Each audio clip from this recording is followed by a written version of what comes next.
Vamos falar de nível técnico? O Real Madrid venceria a Série B? Além de todas as brincadeiras e generalizações, é importante sim debater o nível dos clubes europeus nesse Mundial de Clubes e principalmente no enfrentamento aos clubes brasileiros. A gente teve alguns jogos aí em que os clubes brasileiros não só venceram, como no caso do Botafogo, mas mesmo em empates, nas situações de Palmeiras e Fluminense, foram superiores aos clubes europeus. Por que está mais possível ou mais acessível conseguir esses resultados? Fugindo das desculpas, mas tratando da realidade. Dessa vez, com esse Super Mundial, os clubes europeus chegam em fim de temporada. Isso justifica os resultados, mas principalmente os desempenhos um pouco abaixo? É claro que não, mas é uma realidade. Os clubes sul-americanos sofriam isso no formato antigo do Mundial, que acontecia no fim do ano, e dessa vez são os europeus que chegam mais desgastados. Inclusive, a gente tem visto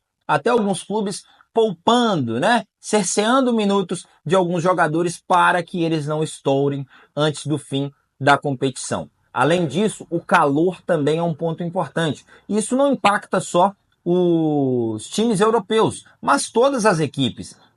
O clima dos Estados Unidos está muito quente e isso, por óbvio, principalmente no horário ali da tarde, do meio-dia, faz com que o nível do futebol abaixe. E isso deixa, por óbvio, as equipes mais igualadas. Para terminar, não acho que seja um ponto de análise a importância, porque nesse Mundial os europeus têm dado sim muita importância. E não só eles, mas também a imprensa dos seus países e os seus torcedores. Então sim, no que diz respeito à vontade, estamos vendo o máximo que os europeus podem dar. Agora, para finalizar e deixar de lado os excessos e extremos que a gente vê por aí, o Botafogo venceu merecidamente o PSG.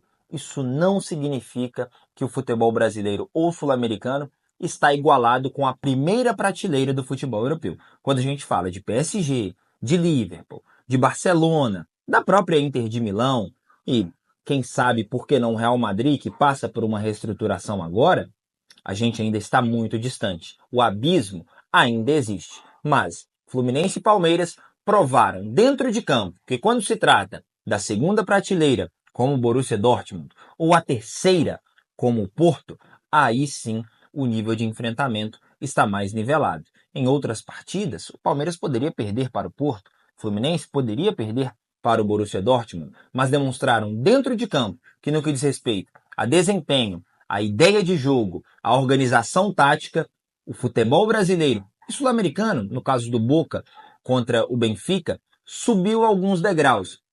E agora a gente conversa na mesma sala. Senta à mesma mesa que a segunda e terceira prateleira do futebol europeu. O caso do Botafogo é isolado, uma partida perfeita. Pouquíssimas vezes um time faz uma partida perfeita. O primeiro escalão ainda está acima. Mas nesse Mundial tem muito mais a ver com o contexto, essa oscilação dos clubes europeus, do que com a verdade. E é preciso aceitar isso. A gente evoluiu, mas não está lado a lado.